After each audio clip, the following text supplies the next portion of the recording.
Hey everybody, Mr. Farmer here, and today we're talking about monopolies, their pricing, output, and efficiencies.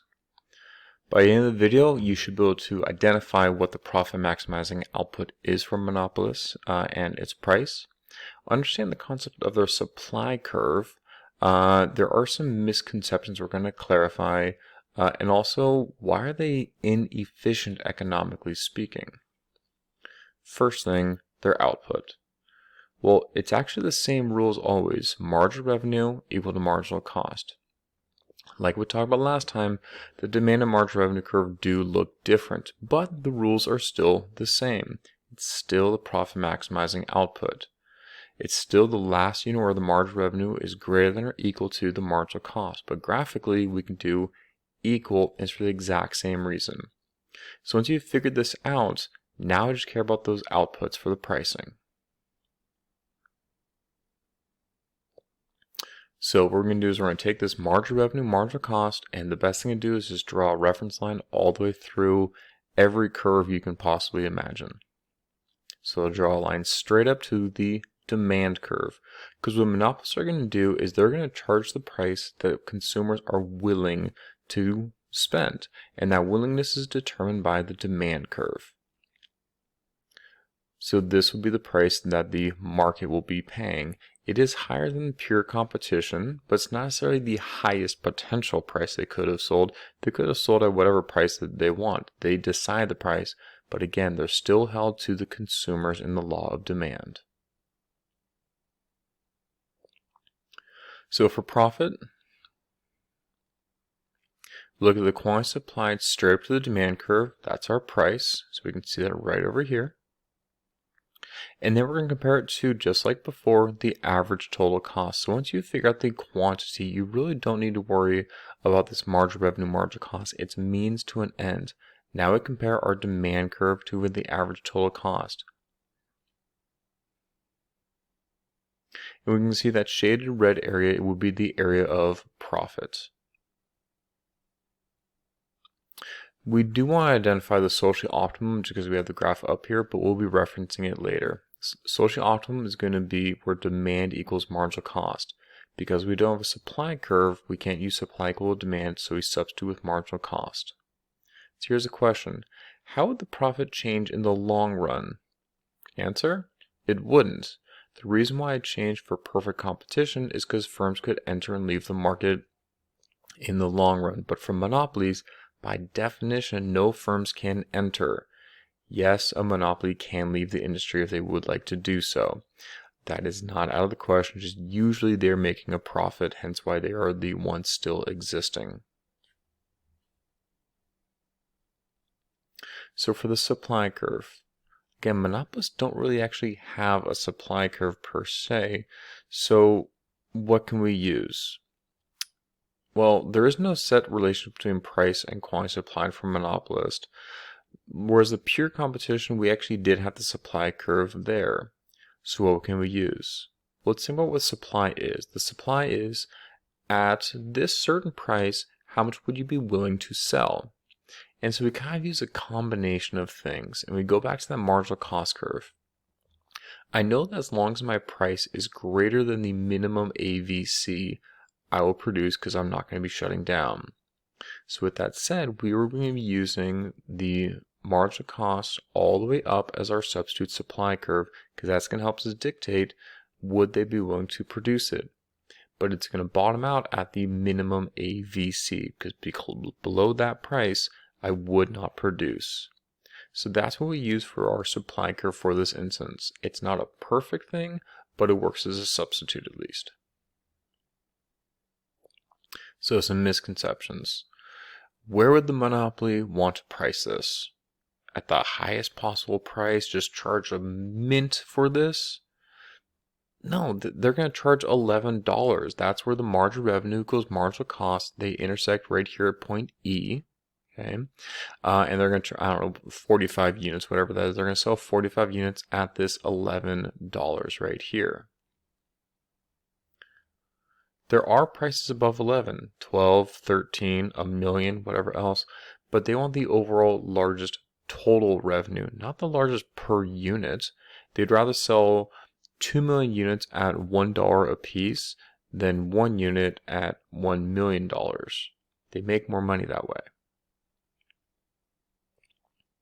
So again, they want the total profit.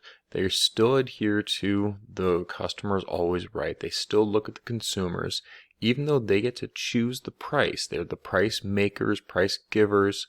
They still have to rely and depend on the consumers to buy the goods. Last thing is, they're not immune to losses.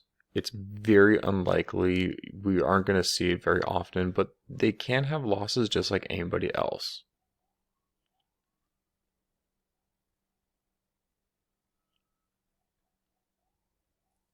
So again, graphically, this is what it's going to look like. You can see right here we have our demand curve is down sloping and our marginal revenue. So where those two intersect, the marginal revenue and the marginal cost curve, that's the output. I go straight up to my demand curve. That's the price that they're willing to buy it for. But my average total cost is larger than this. So this would be the area of loss. So mathematically, graphically, it can definitely happen. It's just not as likely to happen.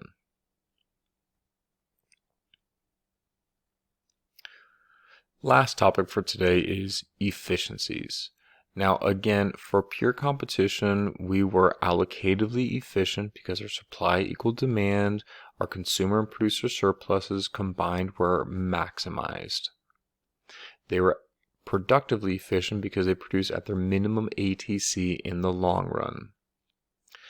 However, this does not happen, and the reason why is because the monopolist faces a downward sloping demand curve. Because of that, the demand and marginal revenue are not equal to each other. Therefore, monopolies are not going to be allocatively efficient, nor are they going to be productively efficient. Or rather, if they're productively efficient, it's just coincidental. So they're not efficient because the price exceeds the marginal cost. Again, the demand curve, the price, is greater than the marginal revenue at all units except for the first one. And since I produce where my marginal revenue equals marginal cost, that must mean that my demand does not equal marginal cost.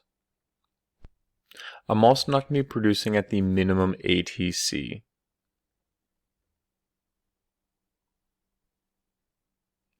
So let's kind of break this down a little graphically, maybe a little more slow.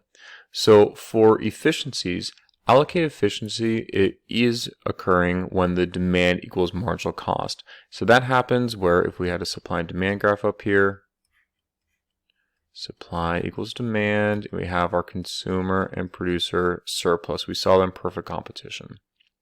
Well, here we have marginal cost and demand, and again, we produce at marginal revenue equal to marginal cost. That's going to be right here at this quantity. So at this quantity, my marginal cost is right here, and my demand curve is right here. So in monopolies, demand is not equal to marginal cost. Thus, we're not allocatively efficient.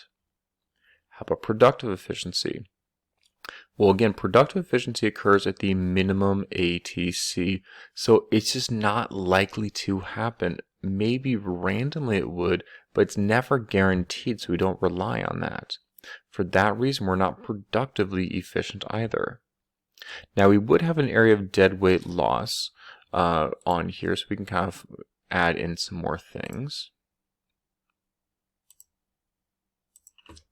The deadweight loss is going to be right here. So again, what I like to do is I say this is where the market is, and I follow my supply curve and my demand curve to right here because this is my socially optimum. Again, it kind of points to where it wants to go. So this area is going to be my dead weight loss, this red area triangle right there. I also know that because right here is going to be my consumer surplus. Producer surplus is a little hard to say, again, because we don't have the AVC on here. I don't really know how low my supply curve is going to go. So usually that one isn't talked about, but consumer surplus is definitely identifiable.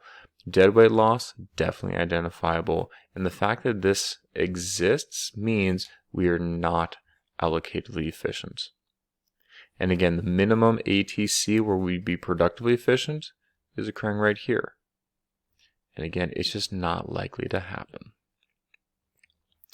So again, hopefully through this video, you're now able to identify the price and the output a monopolist would want to work at.